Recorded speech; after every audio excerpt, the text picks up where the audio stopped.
Kita akan bahas tema hari ini, yaitu adalah tema tentang Kejadian 22 ketika Abraham mengorbankan anaknya Ishak. Kita sudah pernah bahas ini di bulan Januari yang lalu, dan kita akan meneruskan pembahasan pada hari ini. Mari kita bersama-sama berdoa. Bapa dalam surga, kami bersyukur ya Tuhan, kalau pada sore hari ini Tuhan kumpulkan kami sebagai satu tubuh Kristus. Kami tahu di dalam fakta dunia kami mengalami kesengsaraan, kesulitan, penganiayaan, dan sebagainya seperti lagu yang tadi kita nyanyikan ya Tuhan. Bapa, kami berdoa biar kiranya Engkau memberikan penghiburan, Engkau boleh memberikan kekuatan, Engkau boleh memberikan janji yang berdasar, yang kuat dari firman-Mu pada sore hari ini.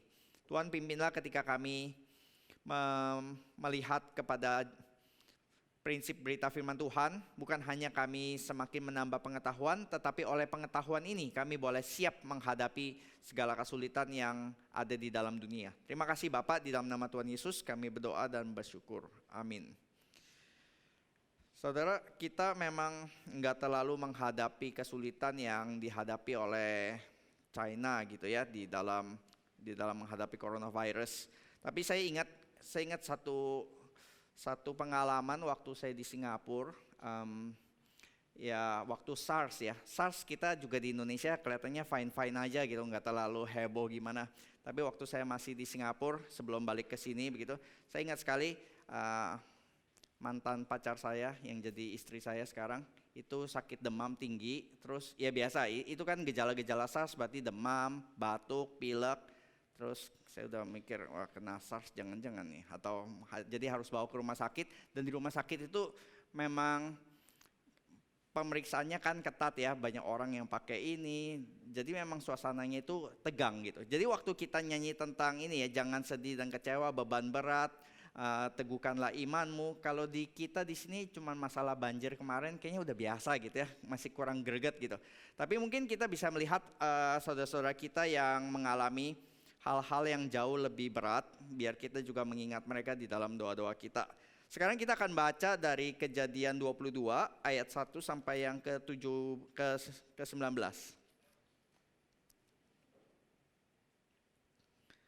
Mari kita membacanya dari ayat 1 sampai yang ke-14 saja. Saya baca ayat yang pertama, lalu jemaat sekalian kedua dan seterusnya. Kepercayaan Abraham diuji. Setelah semuanya itu Allah mencoba Abraham, ia berfirman kepadanya, Abraham, lalu sahutnya, ya Tuhan.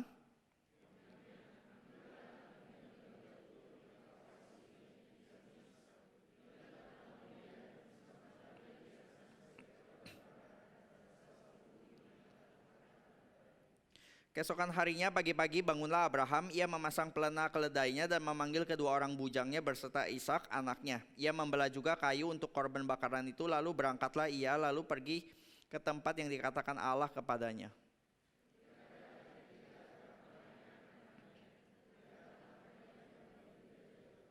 Kata Abraham kepada kedua bujangnya itu, tinggallah kamu di sini dengan keledai ini, aku beserta anak ini akan pergi ke sana. Kami akan sembahyang, sesudah itu kami kembali kepadamu.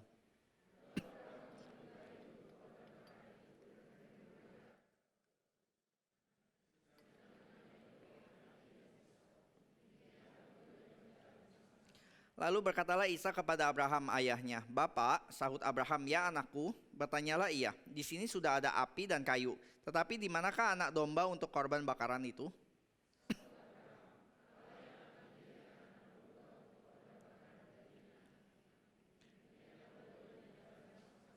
Sampailah mereka ke tempat yang dikatakan Allah kepadanya. Lalu Abraham mendirikan mezbah di situ, disusunnya kayu, diikatnya Ishak anaknya itu dan diletakkannya di mezbah itu di atas kayu.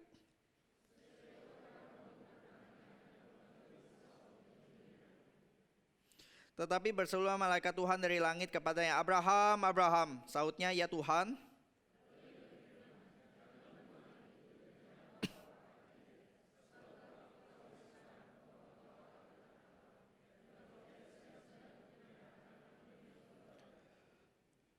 Lalu Abraham menoleh dan melihat seekor domba jantan di belakangnya yang tanduknya tersangkut di dalam belukar. Abraham mengambil domba itu lalu mengorbankannya sebagai korban bakaran pengganti anaknya.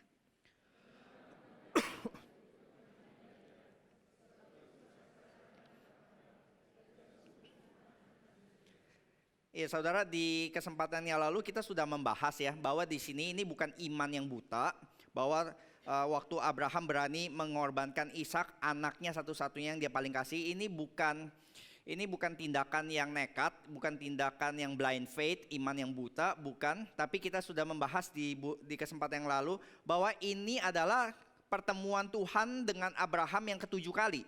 Dan saudara tahu di Alkitab angka 7 itu mewakili angka kegenapan ya. Berarti ini sudah genap waktunya supaya Abraham mendapatkan pengalaman yang puncak bersama dengan Tuhan. Jadi kita sudah bahas dari pertemuan yang pertama, lalu kedua, ketiga, ada jatuh bangunnya, tetapi akhirnya makin lama Abraham semakin yakin untuk berjalan bersama dengan Tuhan. Dan ketika ini ketujuh kali, akhirnya ketika mendapatkan panggilan ini, Abraham menanggapi dengan ketaatan. Dan di sini saya ingin sekali lagi mereview ya, bahwa di pertemuan yang ketujuh terakhir ini, kepercayaan Abraham diuji ini paralel banget dengan pertemuan yang pertama. Jadi di pasal 12 ayat 1 itu dikatakan demikian ya, sangat paralel sehingga ini boleh menjadi frame antara panggilan Abraham yang pertama dengan panggilan Abraham yang terakhir. Di pasal 12 ayat 1 dikatakan pergilah, leka dalam bahasa Ibrani-nya, ke tempat yang akan kutunjukkan atau kukatakan kepadamu.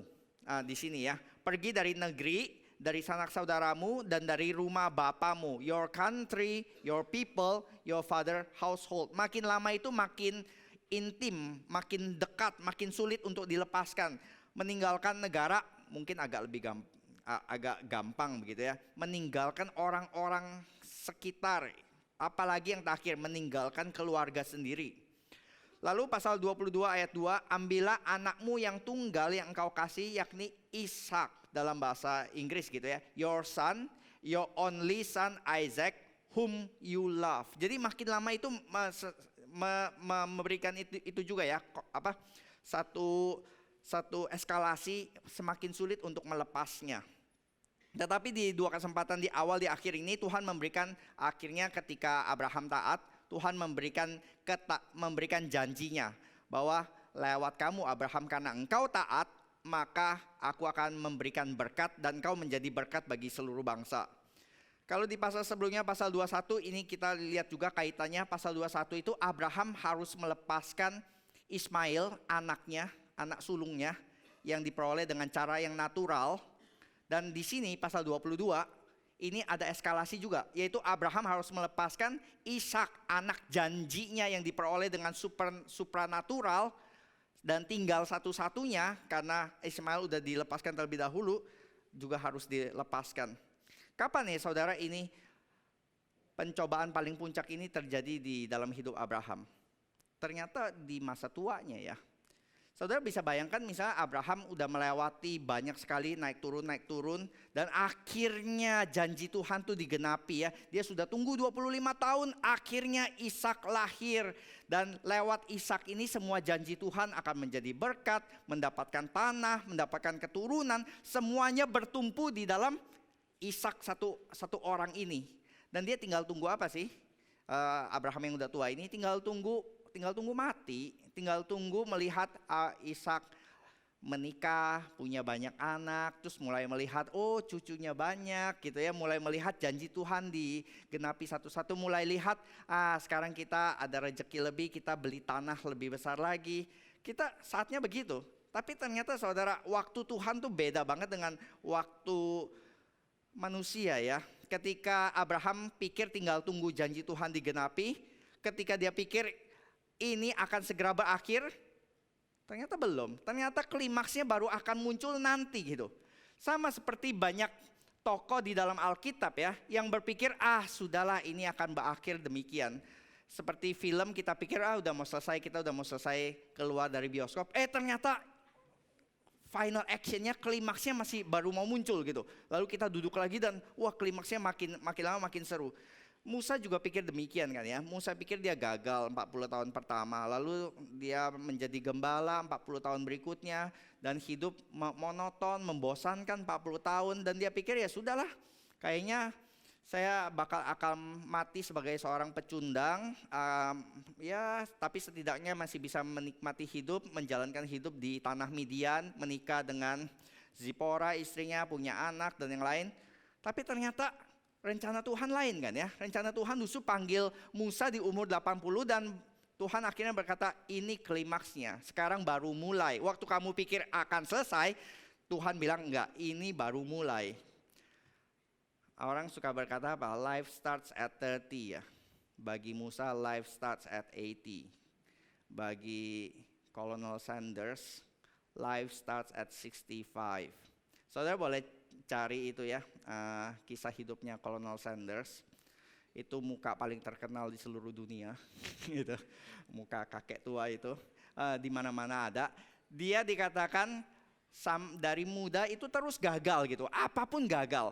Kehidupan studinya gagal, kehidupan kerjaannya gagal. Sampai akhirnya umur 65 dia retire, dia pensiun umur 65 hanya dengan $105 US dollar. Dan dikatakan dia memutuskan untuk commit suicide, untuk bunuh diri. Karena dia bilang udah gak layak lagi lah hidup ini, gini hidup penuh kegagalan, demi kegagalan, demi kegagalan. Dia duduk di bawah pohon, tulis-tulis surat warisan, tapi warisan juga gak banyak-banyak, cuma $100 gitu ya, mau tulis apa. Tapi dia tulis, gue udah accomplish apa aja di dalam hidup gitu. Lalu dia coba tulis, ternyata gak banyak-banyak amat ya. Tapi dia tahu dia punya satu hal yang dia bisa lakukan lebih baik dibanding orang lain, yaitu memasak. Lalu dia pikir ya sudahlah, daripada gue bunuh diri, gue coba dulu ya. Who knows I can do better. Jadi dia dengan uang tersisa itu dia mulai memasak ayam goreng KFC yang bikin semua anak-anak kalau lihat muka Akong tua ini langsung mata berbinar-binar gitu.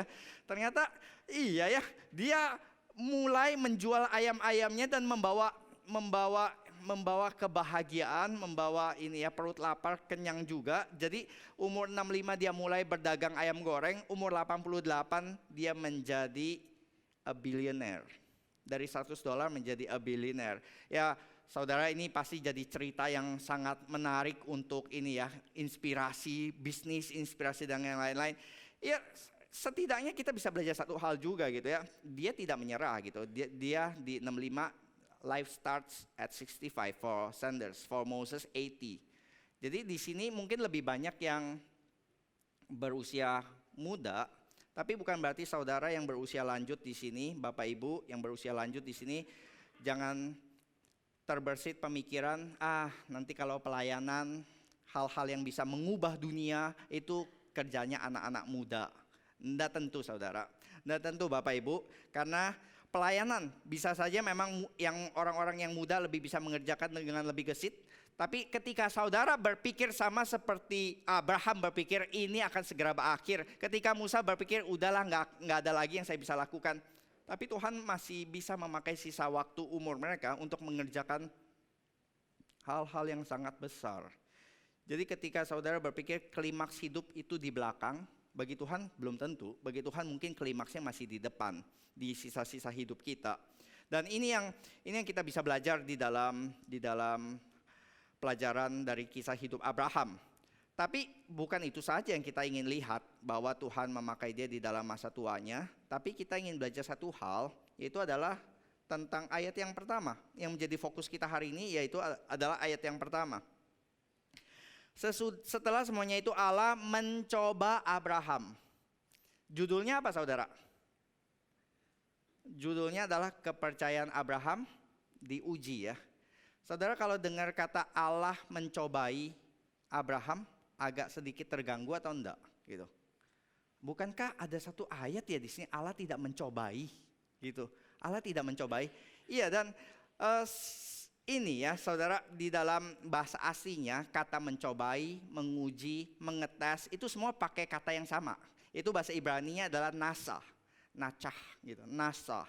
Itu kalau di dalam translationnya di dalam bahasa Inggrisnya itu to test, to try, to prove, to tempt, to put to the test. Jadi ini yang satu kata di dalam bahasa Ibrani tapi bisa muncul banyak arti di dalam bahasa Inggris, di dalam bahasa Indonesia.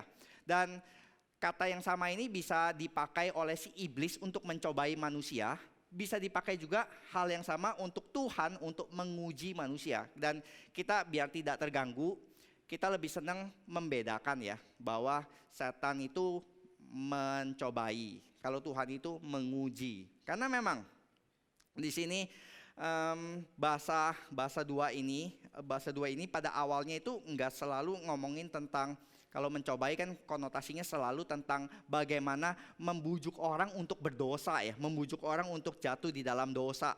Tapi kalau kita lihat di dalam kata ini pertama kali muncul kapan?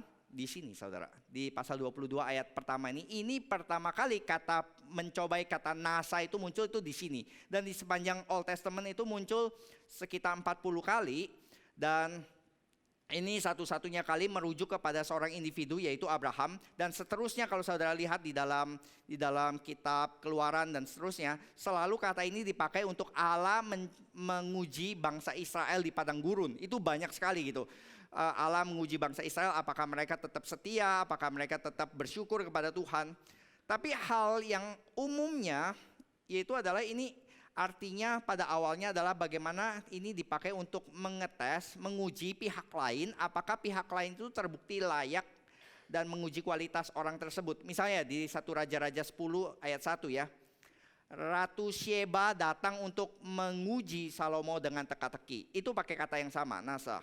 Daniel 1 ayat 12, ketika dia disuruh makan daging-daging dari makanan raja, dan dia berkata, adakanlah percobaan dengan hamba-hambamu ini selama 10 hari. Apakah kami akan lebih sehat atau tidak begitu. Jadi di sini ya, poinnya adalah bagaimana untuk menguji seseorang itu tahan uji. Dan di sini betul, ujian Tuhan kepada Abraham itu tidak berkaitan dengan ini ya, untuk apa yang kita tahu di dalam tadi, kalau setan itu mencobai, tujuannya adalah untuk menghancurkan manusia, untuk membuat dia jatuh di dalam dosa dan dibuang oleh Tuhan. Tapi kalau Tuhan mengetes atau menguji manusia adalah untuk membuat kita lebih kuat. Membuat kita dengan apa? Atau di dalam bahasa Alkitabnya ya, ini ada 2 ayat yang sangat-sangat clear. Apa sih tujuannya Tuhan mencobai manusia? Apa sih tujuannya Tuhan itu menguji manusia? Yaitu di Keluaran 20 ayat 20. Di sini muncul kan ya. Allah telah datang dengan maksud untuk mencoba kamu, dan dengan maksud supaya takut akan Dia ada padamu, agar kamu jangan berbuat dosa. Jadi ini tujuan yang sama sekali berbeda. Kalau setan itu justru supaya kamu berbuat dosa, tapi kata yang sama dipakai Tuhan supaya kamu jangan berbuat dosa. Jadi kata yang sama, tindakan yang sama, tapi dengan tujuan yang sama sekali berseberangan. Ulangan 8 ayat 2. Ingatlah kepada seluruh perjalanan yang kau lakukan atas kehendak Tuhan Allahmu di padang gurun selama 40 tahun ini, dengan maksud merendahkan hatimu dan mencobai engkau untuk mengetahui apa yang ada di dalam hatimu, yakni apakah engkau berpegang pada perintahnya atau tidak. Nah ini kan tujuannya dari tes ya, tujuannya dari ujian. Kita di sekolah diuji untuk apa? Supaya tahu apa yang kita tahu benar-benar apa. Kenapa emas dilumerkan? Supaya tahu ini benar-benar emas gitu ya, bukan palsuannya, bukan KW begitu. Dan ini yang terjadi juga saudara di dalam hidup manusia, bahwa Tuhan itu selalu memberikan tes kepada manusia supaya manusia terus bertumbuh di dalam kehidupan rohaninya. Kalau temptation adalah untuk menjatuhkan kita, sedangkan Tuhan memakai pencobaan itu untuk membuat kita mampu mengatasi pencobaan.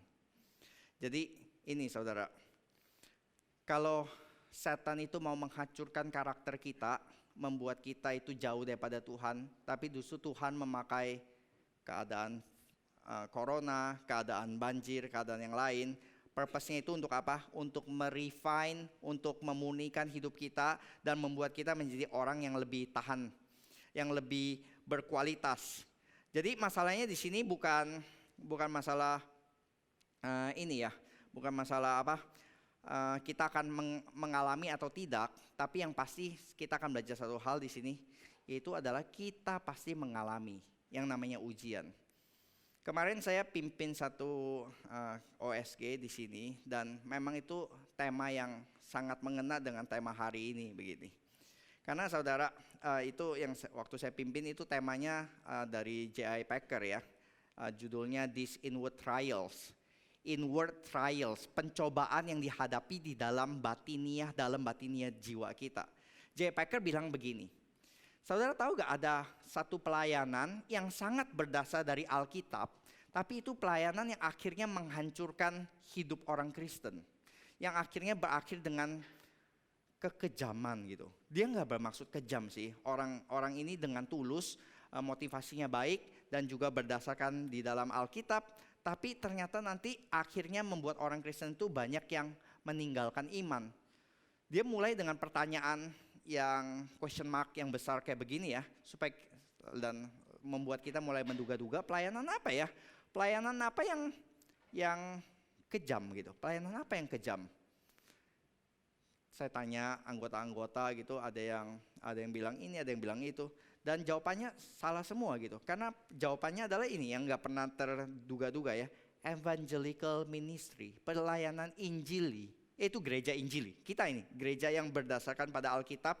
Yang mengajarkan ini adalah firman Tuhan. Yang mengajarkan Yesus jalan satu-satunya. Lalu biblical kan? Tapi errornya di mana gitu? Errornya di mana? Dia bilang bukan berarti kalau ini semua benar, lalu semuanya pasti benar. Kalau gitu errornya di mana? Errornya itu di inaccurate application, aplikasinya yang salah.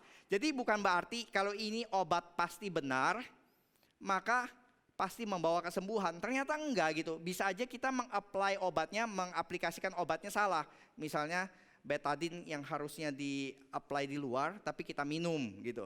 Atau obat mata, obat luar tapi kita tetes di mata gitu ya, betadine kita tetes di mata. Oh itu kan membawa kehancuran. Ya seperti itu, inaccurate application.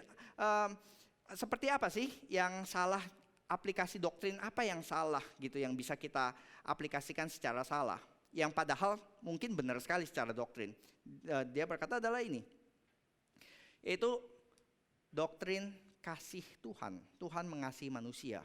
Tuhan mengasihi manusia kan benar kan? Dan betul di dalam Alkitab. Iya, salahnya apa? Salahnya ketika gereja zaman sekarang hanya menekankan kasih Allah dan kasih Allah dan kasih Allah, tetapi tidak menekankan tentang keadilan dan murka Allah.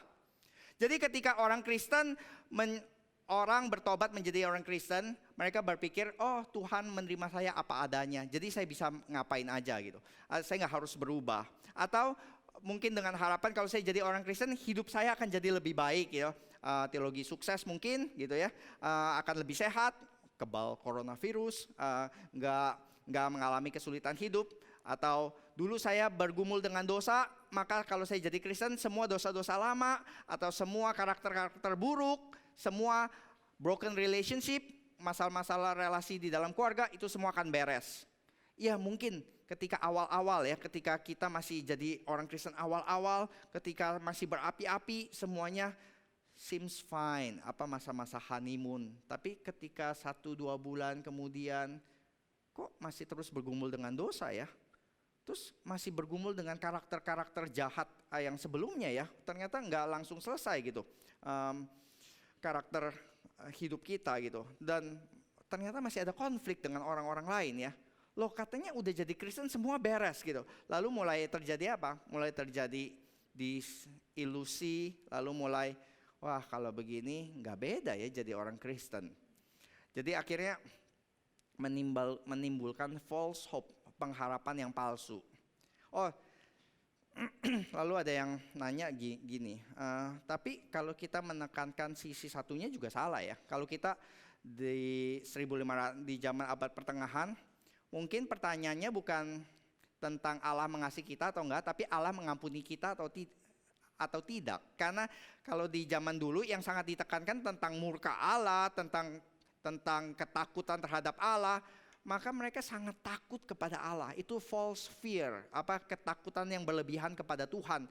Aduh, kalau saya nggak baca Alkitab nanti guntur gak ya? Aduh, saya kena coronavirus nih gara-gara nggak baca renungan seminggu ini. Ini gara-gara saya nih pasti. Jadi semua dikaitkan dengan dosa, semua dikaitkan dengan ketakutan. Dan motivasinya enggak jahat gitu ya. Tapi ini motivasinya yang akhirnya membuat orang bisa meninggalkan Tuhan, yaitu karena orang Kristen terlalu menjanjikan pengharapan yang palsu, kebaikan yang tidak bertanggung jawab, yang hanya menekankan aspek-aspek positif saja. Asal kamu jadi Kristen, semua baik-baik saja. Semua harus baik-baik saja. Tuhan akan pelihara kamu. Tapi kita sadar hidup ternyata enggak ya saudara. Dan dia bilang bukan cuman salah di dalam aplikasi obatnya, tapi ketika kita mengalami masalah tadi begitu ya, kita mulai bertanya-tanya, maka orang Kristen itu akan datang lagi dan berkata, ya itu, kamu diberikan remedy, diberikan obat lagi. Obatnya ternyata lebih salah lagi, yaitu adalah dia akan berkata, kamu gak beres begini karena kamu berdosa. Maka sekarang yang kamu bisa lakukan adalah coba selidiki dosa-dosamu, di mana kamu berdosa, di mana kamu melakukan kesalahan, maka ngaku dosa dan kembali rededikasi hidupmu, kembalilah kepada jalan yang benar. Waktu saya baca, lo bener kan? Kalau orang misalnya udah ngaco, ya diginiin dong ya, dibilang suruh ngaku dosa, di ini, iya. Lalu halaman berikutnya dia ternyata tahu ini ya, orang-orang pembaca yang akan mikir apa, dan dia langsung mengantisipasi dan dia bilang, iya, ini betul buat orang Kristen yang kembali jatuh di dalam dosa, buat orang Kristen yang kembali melakukan dosa-dosa secara sadar. Bahwa kalau orang-orang itu memang sengaja masuk lagi ke dalam kubangan dosa, maka yang harus kamu lakukan adalah kembalilah, bertobatlah. Kembalilah, telisiki dosamu dan kembali rededikasi. Tapi ada orang-orang, dia bilang, tapi itu enggak berlaku untuk semua masalah gitu. Enggak semua orang Kristen itu mengalami masalah hanya karena dosa. Ada hal-hal yang lain yang mungkin bukan karena dosa pribadi. Yang mungkin seperti Ayub yang tidak berdosa tapi mengalami musibah beruntun terus-menerus begitu. Jadi ada masanya ketika orang itu mengalami kesulitan, penganiayaan, kesulitan hidup gitu ya. Bukan karena dosanya, tapi simply karena ujian hidup, karena itu kesulitan yang di luar. Dan salah banget kalau remedinya itu selalu harus tentang ngaku dosa dan nanti Tuhan ampuni kamu. Orang sama seperti Ayub ya. Saya enggak berdosa, terus tapi 3 temannya terus-menerus harus cekokin si Ayub dengan obat yang sama ini. Enggak, ini cuma ada 2 kemungkinan, yaitu kalau orang berbuat baik, Tuhan akan berkati. Kalau orang berbuat fasik, maka Tuhan akan hukum. Tuhan akan kasih kesulitan hidup supaya dia bertobat. Nah sekarang Ayub, kamu hidupnya berantakan seperti gini, semua hartamu habis, semua anakmu mati. Sekarang salah siapa ini? Gak mungkin kamu salahin Tuhan kan? Maka sekarang pasti salahnya di kamu Ayub. Ayo telisiki dosamu. Ayo kamu ngaku dosa. Ayo di mana? Gitu. Tapi Ayub berkata enggak gitu. Jadi akhirnya gimana ya? Saya enggak salah juga bukan dosa-dosa. Lalu bagaimana gitu? Nah ini yang manusia di dalam kesempitannya, teologi yang sangat sempit itu ya. Kita bisa bilang ini justru apa? Teologi kemakmuran itu, health and wealth prosperity gospel itu justru yang sangat sempit gitu. Ternyata teologi nggak sesempit itu. Teologi melihat ada hal-hal yang faktor X ya, yang dia hidup benar-benar berintegritas, tapi mengalami musibah yang begitu banyak. Lalu bagaimana ini? Bukan karena kesalahan Ayub semata gitu. Lalu di sini Packer berkata, itulah ujian Tuhan. Itu ujian Tuhan. Dan kita nggak bisa bilang itu karena Ayub berdosa. Justru disitulah ketika Tuhan memperlakukan Ayub seperti orang dewasa. Ketika kita dewasa, kita harus expect diperlakukan seperti orang dewasa yang menanggung beban dan ujian. Dan satu saat ya, kesalahannya adalah kalau kita berpikir di awal-awal kehidupan Kristen kita itu memang sangat diproteksi oleh Tuhan. Sama ya seperti anak-anak kecil ya. Anak-anak kecil kita nggak biarkan anak umur 3 tahun jalan di jalanan, di jalan raya gitu. Kita akan gandeng dia di dalam. Dan kita nggak biarkan dia turun tangga sendirian gitu, karena kita takut dia jatuh, kita harus menggandeng dia terus-menerus. Kita proteksi terus-menerus dari bahaya gitu. Kita nggak biarkan ada bahaya terjadi. Dia nggak boleh pegang benda tajam, dia nggak boleh pegang api dan yang lain. Tapi kalau ini udah dewasa gitu, udah umur, udah SMP, SMA, dan kita masih bilang, nah nggak boleh pegang gunting, nah nggak boleh pegang korek api. Kita something wrong ya dengan approach yang seperti gini. Tapi banyak di sini ya yang dibilang, banyak orang Kristen yang seakan-akan nggak mau bertumbuh dewasa gitu, yang seakan-akan kalau mengalami kesulitan langsung, mama jahat, kenapa aku mengalami kesulitan ini? Itu sudah waktunya kamu belajar mengalami dan bertumbuh di dalam hal semuanya itu. Bahwa kita harus sadar di dalam kehidupan orang percaya itu justru seri kesulitan demi kesulitan terus jalan, dan makin lama kita expect tahapannya, ujiannya, tantangannya makin lama makin tinggi kan ya. Kita nggak suka loh tantangan yang makin lama makin rendah. Kita tahu kalau kita naik tingkat, tantangannya harus makin tinggi. Saudara main game, suka nggak main game yang makin lama makin gampang? Stage 2-nya makin gampang gitu. Stage 1-nya susah, terus udah berhasil lewat, stage 2 lebih gampang, stage 3 tutup mata pun lewat, stage 4 nggak usah ngapa-ngapain lewat gitu. Kita akan buang game kayak seperti gini kan ya. Kita nggak mau game yang begini. Game yang menyenangkan itu apa? Yang bikin kita makin lama mau main gamenya itu seperti apa? Game yang makin menantang kan ya. Wah, stage 1 selesai, lalu kita continue lanjut ke stage 2. Wah, lebih susah lagi. Gimana ini lawannya? Musuhnya lebih hebat gitu. Lalu stage 3, wih lebih susah lagi. Setengah mati sampai berhari-hari nggak lewat-lewat gitu. Stage keempat, kelima makin lama makin ini. Iya kan? kita di dalam game saja kita tahu semakin kita lewat ujian demi ujian, maka ujiannya makin lama makin sulit, makin kompleks, makin bahaya gitu. Dan kita menyenangi hal tersebut. Karena kita tahu desainer gamesnya pengen kita bertumbuh, makin lama makin hebat gitu. Lain kali kita nggak bergumul lagi dengan stage yang satu.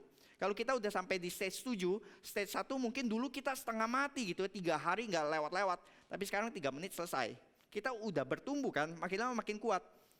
Tapi kenapa kalau di game kita expect makin lama makin tinggi, tetapi di dalam kehidupan kita pengennya makin lama makin lancar, makin lama pengen makin gampang. Di awal tahun kita doakan supaya hidup saya lebih lancar. Di ulang tahun kita Tuhan doakan supaya hidupnya lancar. Coba saudara di ulang tahun teman ya, saudara doakan, Tuhan saya berdoa supaya dia hidupnya penuh dengan kesulitan, penuh dengan tantangan, dia menghadapi banyak penyakit, banyak financial problem gitu. Tapi Tuhan berikan kekuatan kepada dia. Habis amin, saudara nggak dikasih kue ulang tahun kayaknya gitu. Iya kan ya, kita nggak suka dengar hal begitu saudara. Kita pengennya tuh hal yang makin lama tuh makin gampang, makin lancar. Dan kita berpikir apa saudara? Delusinya di dalam kehidupan Kristen. Ya Packer bilang gini, dia nggak ngomong secara langsung gini. Tapi dia berkata, ini ya kalau kita nggak bertumbuh, kita nggak mendapatkan tantangan makin lama makin besar di dalam hidup kita, maka kita harus consider hidup kita, mungkin kita nggak bertumbuh, makanya Tuhan belum mempercayakan kesulitan yang besar. Saya udah ngomong ke satu rekan, saya PI rumah sakit gitu ya, satu pasien gitu, dan dia lagi bilang, wih Cina hebat ya, bisa membangun rumah sakit dalam 10 hari untuk 1.000 pasien. Iya, kalau itu kejadian di Indonesia gitu ya, outbreaknya menyebar sampai puluhan ribu orang di Indonesia ya. Dia bilang Tuhan masih kasihan, Tuhan tuh adil gitu ya. Kalau ini kejadian di Indonesia, habislah kita semua. Karena mau bangun rumah sakit, perencanaannya diskusi dengan DPR, ketemu dengan rapat terbatas, itu udah sebulan gitu. Udah 50.000 orang mati, udah yang lain. Tapi ya Cina dalam 10 hari bisa bangun kenceng gitu. Tuhan adil gitu di dalam semua itu. Mungkin kenapa belum berebak banyak di sini ya? Tuhan masih kasihan sama kita. Ini belum saatnya buat kita ya. Kita masih perlu, ini alat deteksi aja belum nyampe waktu itu di awal-awal gitu. Saya nggak percaya lu kita nggak ada corona. Coba bayangin saudara, Singapura, Thailand, Filipina, bahkan Australia, semua di sekitar Indonesia semua udah kena, cuma Indonesia masih aman, bebas kita. Hore, tidak ada kasus. Karena kami tidak mendeteksi sama sekali gitu. Apa gejalanya? Sakit panas, demam, batuk. Oh, kita sudah ketemu obatnya, koin. Kerokan saudara, habis itu sembuh gitu. Iya, mungkin karena kita ini kali ya belum tahu siap gitu. Tapi di sini ya saudara, kenapa kita mengalami kesulitan makin ini? Itu bukan untuk supaya kita komplain, bukan supaya kita mundur iman, supaya kita meninggalkan Tuhan. Bukan, supaya kita sadar Tuhan mempercayakan kita bahwa kita bertumbuh. Tuhan berpikir kita sudah saatnya naik tingkat. Kita harus lewati stage yang lebih lagi. Kalau dulu kita bergumul dengan dosa ini, lalu sekarang kita menang ya. Wah, kita tapi ternyata ngalamin kesulitan yang lebih besar lagi. Jadi jangan expect life gonna be easy, tapi kita melihat life is a struggle ya, terus perjuangan terus menerus. Sama seperti kita lihat anak-anak nggak bergumul banyak ya, main-main terus gitu. Tapi akan ada waktunya dia harus belajar masuk sekolah, dia harus bekerja, berpeluh keringat. Makin dewasa tanggung jawab makin banyak. Dan Yakobus 1 ayat 2 sampai 4 berkata demikian. Anggaplah sebagai suatu kebahagiaan apabila kamu jatuh ke dalam berbagai-bagai pencobaan. Sekali lagi ya. Anggaplah sebagai satu kebahagiaan apabila kamu jatuh ke dalam berbagai-bagai pencobaan. Sebab kamu tahu bahwa ujian terhadap imanmu itu menghasilkan ketekunan. Dan biarlah ketekunan itu menghasilkan buah yang matang. Supaya kamu menjadi sempurna dan utuh dan tidak kekurangan suatu apapun juga. Berarti orang Kristen senang ya masuk ke dalam pencobaan? Enggak saudara, karena ada satu ayat lain di dalam doa Bapa kami yang Tuhan Yesus mengajarkan apa? Jangan membawa kami ke dalam pencobaan, tapi lepaskanlah kami daripada yang jahat. Ini harus balance keduanya. Jadi kalau saudara hanya baca Yakobus 1 ayat 24 sebagai satu kebahagiaan apabila jatuh ke dalam berbagai-bagai pencobaan. Di sini nggak ada corona. Saya kurang berbahagia kalau begitu ya. Saya mau pergi ke Wuhan. Karena di Wuhan di situ kayaknya pencobanya lebih besar, sangat besar, dan saya akan lebih berbahagia. Itu sengaja masuk ke dalam pencobaan. Tapi di sini kan bilang enggak gitu. Tapi kalau kamu jatuh, apabila kamu jatuh. Dan jatuh itu mungkin enggak kita planning ya. Jadi kita sih berdoanya jangan sampai ya kita jatuh ke dalam pencobaan. Kita nggak mau gitu. Kita nggak mau saudara. Dan saudara jangan ini ya merasa kita hebat, kita kuat. Lalu kita berkata Tuhan sudah saatnya saya naik tingkat. Ayo Tuhan cobalah saya gitu. Dan Tuhan bilang, oke, mau yang model mana? Model Daud atau model Ayub atau model yang mana? Saudara kalau lihat pencobaan atau ujian yang Tuhan kasih gitu ya, yang setan gocoh begitu ya. Kita akan dengan gentar berkata Tuhan, jangan bawa kami masuk ke dalam pencobaan, lepaskanlah kami daripada yang jahat. Kita nggak kuat gitu. Tapi ini kan ya, kita tahu bahwa ketika setan mencobai kita, dia itu nggak pernah lepas dari kuasanya Tuhan. Bahwa ketika setan menggocoh Paulus, setan mencobai Ayub, setan pun harus minta izin kepada Tuhan. Bahwa di balik pencobaan kita lihat nanti ketika Ayub dicobai oleh setan berkali-kali, tapi nanti yang muncul adalah Tuhan dan dia berkata ini adalah ujian terhadap kamu. Jadi di balik pencobaan oleh setan ada ujian Tuhan, dan kita nggak bisa lihat di belakang layar itu ini yang mana gitu, karena ada yang memang setan kerjakan, ada yang di sini kita nggak ditulis di Kejadian 22 ini setan, tapi ini Tuhan yang menguji gitu. Tapi kita nggak tahu yang mana, karena bisa kasat mata oleh kita, tapi yang pasti adalah setan ingin mencobai untuk kehancuran, tapi Tuhan menguji selalu itu untuk kebaikan. Dia menguji supaya kita bisa tahan uji. Kita bisa naik tingkat. Kita bisa punya karakter yang lebih dimurnikan. Kita punya kerohanian yang lebih bersandar kepada Tuhan. Ketika kita menghibur orang di dalam mereka mengalami kesulitan. Dan kita seringkali memakai kalimat ini. Kalimat yang kita pikir ini biblical. Tapi ternyata enggak. Dan waktu saya search, ini ternyata salah satu top 10 orang pikir ini kalimat Alkitab, ternyata enggak ada di Alkitab sama sekali. Kalimat apa itu? Kalimat ini, God will not give you more than what you can handle. Tuhan enggak akan memberikan lebih daripada yang kamu bisa tahan. Aduh, saya kesulitan secara ini. Oh, enggak apa-apa, Tuhan enggak akan memberikan lebih daripada kekuatan kamu. Seakan-akan kan ini ya, relieving ya, memberikan penghiburan gitu.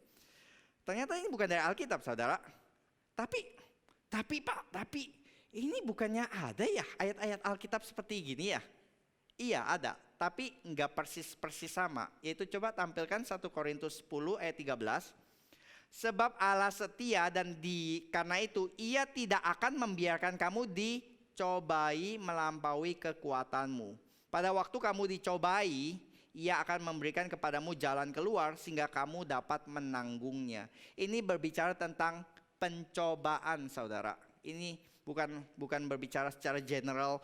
Kalau kita tarik ini secara general tentang ujian, kesulitan hidup secara eksternal, secara general, maka quotation itu enggak akurat begitu ya. Tapi kenapa ini merebak banyak banget dan semua orang kayaknya simply bisa terima begitu. Sedangkan faktanya enggak, Saudara ya. Ketika orang mengalami, kemarin Saudara kalau baca berita ini ya, berita musibah orang kehilangan atau musibah anaknya. Kemarin di Australia itu enggak salah.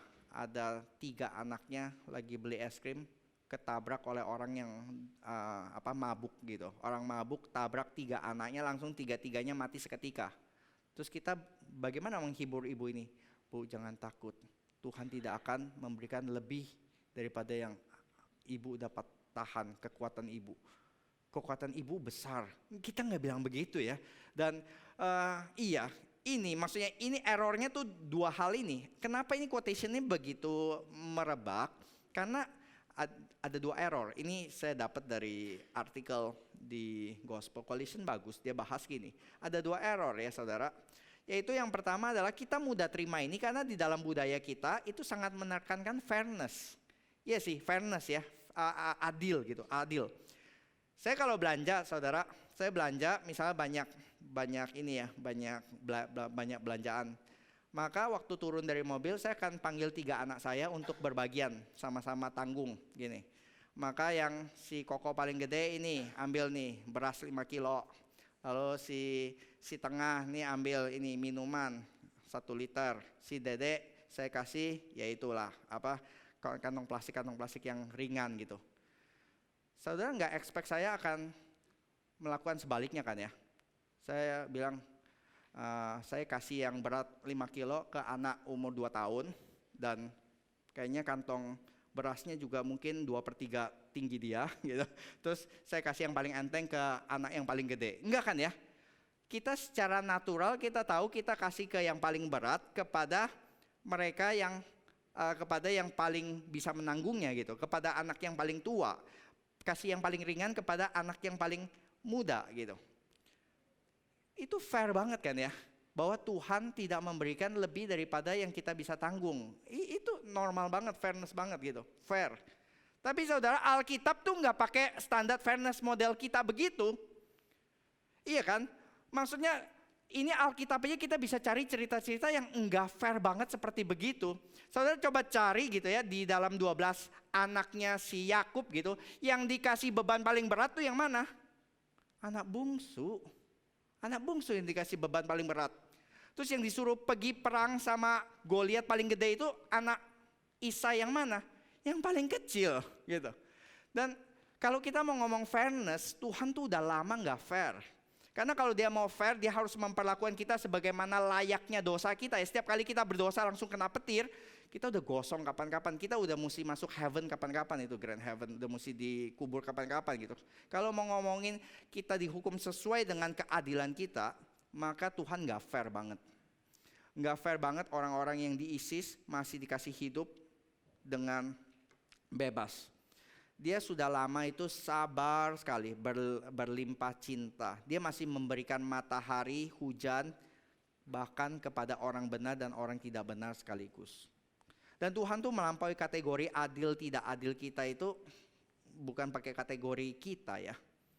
Karena kita pernah lihat juga perumpamaan itu kan, perumpamaan yang pekerja di ladang yang kerja sudah seharian, terus yang kerja 6 jam, yang kerja 3 jam, sama pekerja yang hanya 1 jam, ketika selesai semuanya dibayar gaji yang sama gitu.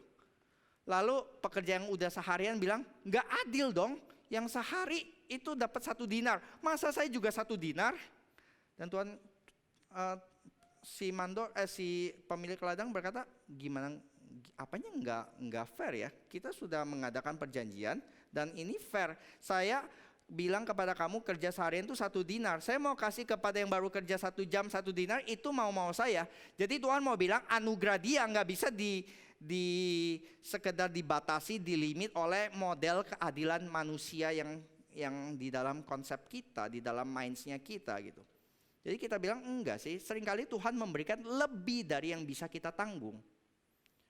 Dia nggak kasih kesulitan, ujian sesuai dengan apa yang bisa kita tanggung. Enggak saudara, kalau saudara tanya kepada Yusuf, saudara tanya kepada Ayub, ini lebih daripada apa yang bisa saya tanggung. Setiap orang yang mengalami vonis cancer, setiap orang yang mengalami anak kesayangannya mati secara tragis, coba saudara akan langsung bertanya atau saudara yang mengalami, saudara akan langsung bilang, this is beyond me, this is melebihi kekuatan saya. Iya, dan bahaya yang kedua, error yang kedua adalah kalimat Tuhan gak memberikan lebih daripada yang kita bisa tanggung. Berarti ini arahnya nanti mendorong kita fokus kepada kekuatan diri kita. Iya, saya memang gak kuat, kalau begitu sudah saya tinggalkan Tuhan. Jadi itu lihat kepada diri begitu. Penderitaan itu gak pernah tanya saudara siap atau enggak siap kan ya. Penderitaan itu datang bisa pelan-pelan atau bisa seketika, sekejap. Yang pasti dia gak minta permisi gitu. Corona gak nanya ke saudara sudah siap kena corona, enggak kan ya. Kita bisa kena kapan aja. Dan setiap kita gak pernah berpikir ada waktu yang baik untuk hidup kita diporak-porandakan oleh musibah. Kita gak pernah berpikir ini saatnya saya mengalami musibah. Enggak, setiap kali musibah kena kita selalu berpikir this is bad time. Selalu bad time, waktu yang buruk begitu. Tapi ungkapan Tuhan tidak akan pernah memberi Anda lebih dari yang bisa Anda tanggung. Itu kasih tahu saya tentang apa sih? Kasih tahu saya itu saya memiliki apa yang saya bisa tanggung. Saya bisa tanggung sesuai dengan kekuatan yang ada di dalam diri saya. Enggak ya. Ini kalimat bijaksana ini errornya adalah walaupun kelihatan baik, bagus, tapi itu mengundang kita untuk lihat ke dalam diri kita, bukan keluar. Sedangkan Alkitab, kenapa ya Tuhan sering kasih melebihi kekuatan yang kita bisa tanggung? Karena coba kita baca Mazmur 46 ayat 2 sampai 4. Mazmur 46 di sini ada ya. Saya bacakan ya. Allah itu bagi kita tempat perlindungan dan kekuatan. Sebagai penolong dalam kesesakan sangat terbukti. Sebab itu kita tidak akan takut sekalipun bumi berubah, sekalipun gunung-gunung goncang di dalam laut, sekalipun ribut dan berbuih airnya, sekalipun gunung-gunung goyang oleh geloranya. Jadi waktu kekuatan kita hampir habis di bawah tekanan ya, ketika kita udah berpikir Tuhan lu mau tekan gue sampai berapa lama lagi Tuhan, aku udah gak kuat Tuhan. Jawabannya tuh bukan look into yourself, look into your strength. Bukan saudara, jawabannya adalah seperti gini. Tempat pelindungan kita tuh bukan di dalam hidup kita, tempat pelindungan itu di dalam Tuhan. Ini ya, kemarin saya sama Vikaris Ruben drive gitu. Di mobil itu saya udah hampir gitu, sudah hampir tapi saya mesti nganterin dia ke RMCI dulu. Saya bilang nggak apa-apa lah, gue anterin dulu. Dia nggak tenang banget gitu. Si Ruben, ini udah mau kok Heru, isi bensin dulu aja lah, nggak apa-apa lah, masih cukup kok gitu, masih cukup kok gitu. Dia bilang, gue sih kalau udah sepertiga udah nggak tenang. Kalau saya justru kalau belum kurang dari seperempat saya nggak isi gitu, gitu ya. Itu ya lebih perlu iman gitu. Pokoknya kalau mau isi mesti di bawah seperempat deh. Dia bilang, wah nggak tenang ini, nggak tenang. Oke, pakai contoh sederhana begini ya. Kalau mobil saya hampir empty tank gitu ya, maka saya mau dapat kekuatan di mana? Oke, saya akan lihat ke tangki saya dapatkan kekuatan di dalam tangki saya. Enggak kan ya? Solusinya tuh bukan lihat ke dalam tangki saya sisa berapa, tapi solusinya adalah cari SPBU terdekat untuk diisi ulang gitu.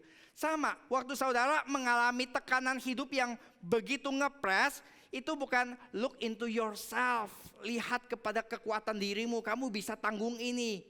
Come on, be a man. Bukan seperti itu, tapi go to God, come to God. Yesaya 40 ayat 29, dia memberi kekuatan kepada yang lelah dan menambah semangat kepada yang tiada berdaya. Kekuatan datang dari Tuhan kepada mereka yang berharap kepadanya. Jadi ini saudara, pencobaan, penderitaan datangnya itu bisa berbagai waktu, berbagai bentuk, berbagai ukuran. Ada yang kecil, ada yang besar. Tapi itu bukan untuk menunjukkan, wih gue kekuatannya berapa ya. Oh gue bisa tanggung ini karena gue ternyata kuat gitu. Oh dia kekuatannya cuma dapat pencobaan-pencobaan, ujian kecil-kecil karena dia memang dia mobil kecil gitu. Wah, gue dapat pencobaan besar karena ini truk trailer, berarti gue jauh lebih kuat. Enggak saudara, itu bukan untuk kita lihat mana yang lebih kuat, mana yang enggak, tapi justru untuk apa? Ada masanya justru waktu kita ngepres, justru kita dipaksa untuk ngedongak, untuk mencari SPBU kita ya di dalam Tuhan gitu, supaya kita di recharge oleh Tuhan. Membuat kita apa? Akhirnya kalau kita dikasih beban yang begitu besar sampai kita nggak bisa tanggung sendiri, itu otomatis kita cari orang lain untuk membantu kita. Kemarin ada satu orang yang udah kepayahan banget gitu ngambil bawa ini ya. Saya langsung cepet-cepet tolongin si om tua ini. Dan waktu saya gini, gila memang berat gitu ya, si om tua ini kuat juga gitu. Dan dia langsung terima kasih ya Dek, terima kasih gitu. Iya. Karena dia langsung cari-cari orang siapa yang bisa bantuin tahan ini gitu. Dan ini kan ya, ketika kita dikasih beban yang begitu berat sampai kita pikir nggak kuat lagi, kita dipaksa untuk mencari orang yang lebih kuat, dan itu di dalam Tuhan. Justru orang yang sombong, yang berpikir dia kuat segala sesuatu, mungkin harus dikasih sedikit ujian untuk dia sadar bahwa orang itu nggak kuat. Dan ini saya ketemu ilustrasi yang cocok ini di berbagai sosial media belakangan ini. Yaitu ini, ada dikatakan demikian ya. Chinese President Xi Jinping, dia berkata di dalam perayaan anniversary 70 tahun dari Chinese Communist Party, dia berkhotbah gitu ya dengan lugas, berkata demikian dalam bahasa Inggris ini. There is no force that can shake the foundation of this great nation. No force can stop the Chinese people and the Chinese nation forging ahead.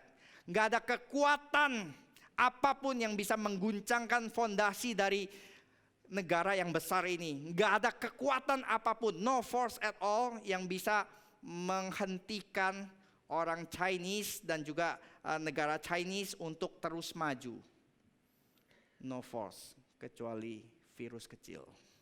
Ini kan sindiran yang sangat mengena gitu ya. Kita mungkin nggak bisa langsung bilang ini Tuhan menghukum ini begitu, tapi ini langsung kena sindir banget gitu ya. Ketika lo berpikir Amerika nggak, ini kan sindirannya ngomong Amerika nggak akan bisa stop kita. Iya memang Amerika mungkin nggak bisa stop, tapi virus kecil yang nggak terlihat itu bisa membuat satu kota terisolasi, membuat semua pesawat ke Cina itu dibatalkan, dan akhirnya mereka harus terisolasi.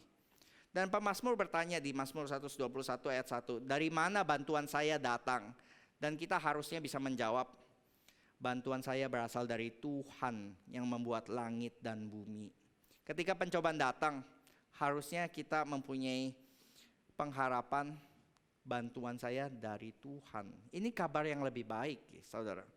Ini ada satu quotation yang menarik dari artikel tersebut ya. Waktu kita bilang our help comes from God, bahwa bantuan saya datangnya daripada Tuhan, itu jauh lebih baik daripada kita bilang you can handle it yourself, karena Tuhan gak kasih lebih daripada yang kamu bisa tahan. Karena waktu kita berkata bantuan saya daripada Tuhan, kita bilang something true about God instead of something false about ourselves. Waktu kita bilang bantuannya daripada Tuhan, kita memberitahu, kita berkata tentang sesuatu yang pasti benar dari Tuhan, karena ini firman Tuhan yang berkata. Tapi kalau kita berkata tentang tadi ya itu, berarti kita berkata sesuatu yang bisa keliru tentang diri kita, karena diri kita belum tentu bisa menanggungnya. Dan sebagai contoh bahwa Tuhan tuh sering kasih beban yang lebih daripada yang orang bisa tanggung, yaitu ini di 2 Korintus 1 ayat 8. Ketika Paulus berkeluh ke saya, beban yang ditanggungkan atas kami itu begitu besar dan begitu berat, sehingga kami telah putus asa akan hidup kami, begitu beratnya sampai-sampai merasa seolah-olah kami telah dijatuhi hukuman mati. Nah, ketika ini mengalami ini, bagaimana mereka bisa bertahan? Gimana Paulus kamu bisa bertahan? Tetapi hal itu terjadi supaya kami jangan menaruh kepercayaan kepada diri kami sendiri, tetapi hanya kepada Allah yang membangkitkan orang-orang mati. Jadi jelas sekarang saudara, Tuhan tuh sering kasih, sering mengizinkan sesuatu terjadi melebihi kekuatan kita. Saudara, apakah merasa yang saudara alami kesulitan, pencobaan, tantangan di dalam hidupmu kadang-kadang lebih daripada yang saudara pikirkan? Itu untuk apa? Bukan untuk bilang Tuhan jahat gitu ya, mengizinkan ini terjadi. Justru karena dia baik. Justru karena dia ingin kekuatannya semakin dinyatakan di dalam kita. Dan bukan hanya kekuatan dia semakin nyata, supaya kita bisa melihat dia itu Allah yang kuat, Allah yang perkasa, tapi dia juga mau memberitahu tentang kemuliaan kekal. Di 2 Korintus 4 ayat 17 ya. Bagaimana kita bisa menanggung penderitaan-penderitaan yang kayaknya waktu kita alami itu begitu berat gitu. Sebab penderitaan ringan yang sekarang ini mengerjakan bagi kita kemuliaan kekal yang melebihi segala-galanya, jauh lebih besar daripada penderitaan kami. Loh, tadi Paulus, lu bukan bilang tadi hampir gak ketahan-tahan ya? Kok sekarang di 2 Korintus 4 ini lu bilang ini penderitaan ringan?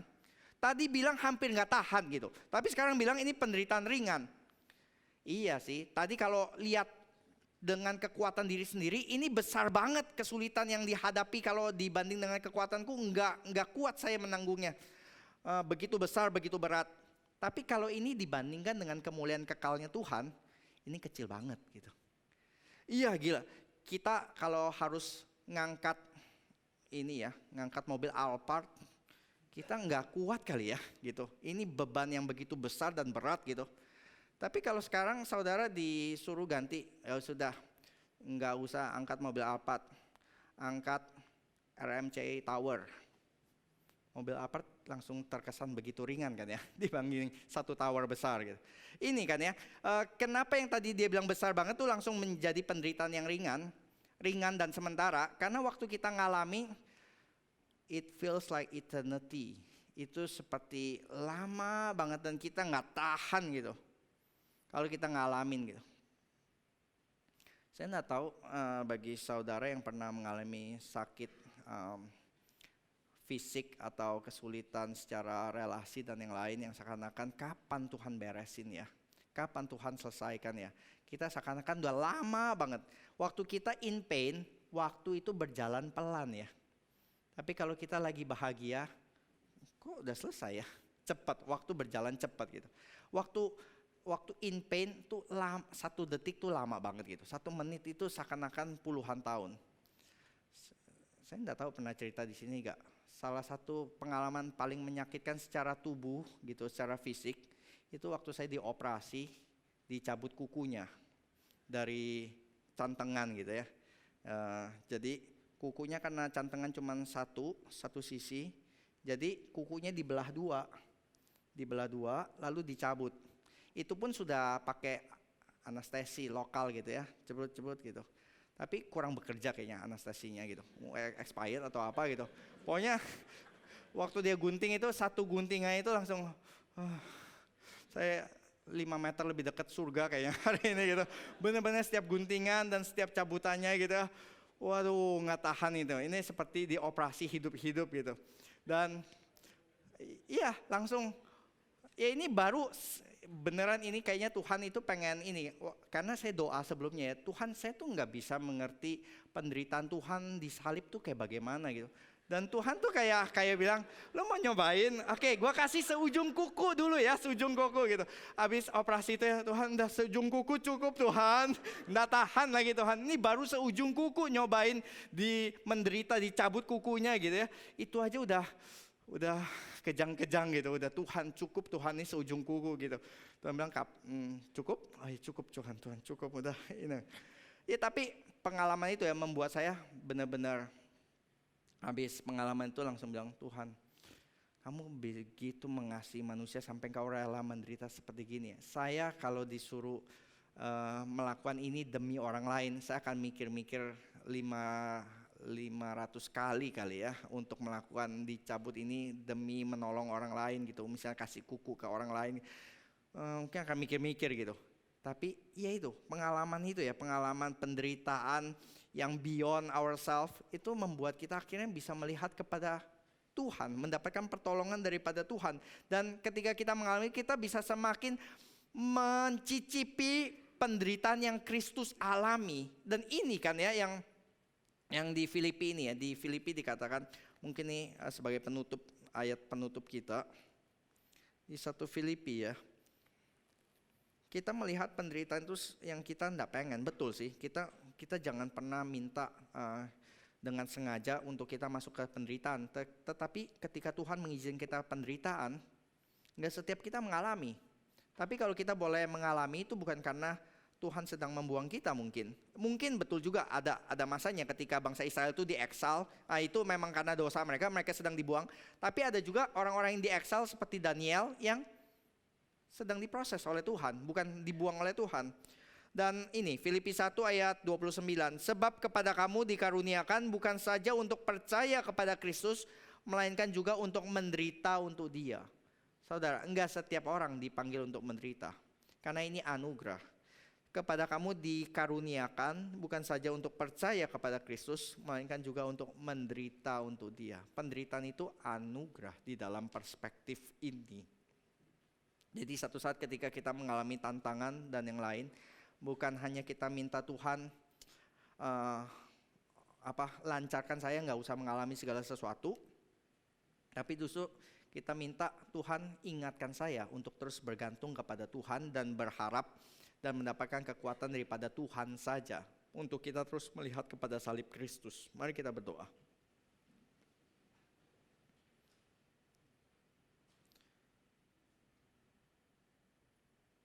Bapa, kami sadar ya Tuhan, Engkau adalah Bapa yang di surga, Bapa yang menginginkan yang terbaik bagi anak-anaknya. Engkau bukan Bapa yang senang melihat anak-anak-Mu menangis, tersiksa, menderita.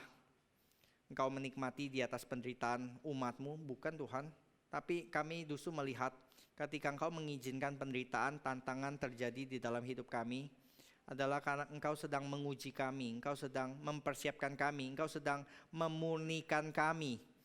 Dan kami juga mendapatkan penghiburan ketika kami melihat Engkau bukan saja Allah yang kebal dari penderitaan, tapi justru di dalam penderitaan manusia ketika Engkau memberikan solusinya, itu Engkau justru mengirimkan Kristus untuk masuk ke dalam penderitaan manusia, bahkan untuk menanggungnya bagi kami.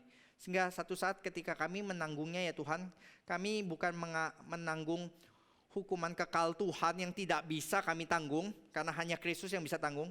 Tapi penderitaan-penderitaan yang kami boleh alami adalah penderitaan-penderitaan biasa yang bisa kami tanggung, yang seizin Tuhan, yang Tuhan boleh berikan kekuatan kami menanggungnya. Dan kami boleh mendapatkan penghiburan bahwa anugerah-Mu selalu cukup bagi kami.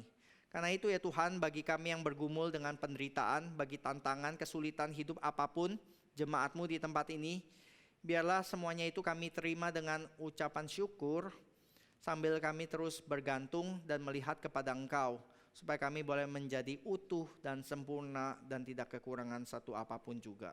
Terima kasih ya Bapak, di dalam nama Tuhan Yesus kami sudah berdoa dan bersyukur. Amin.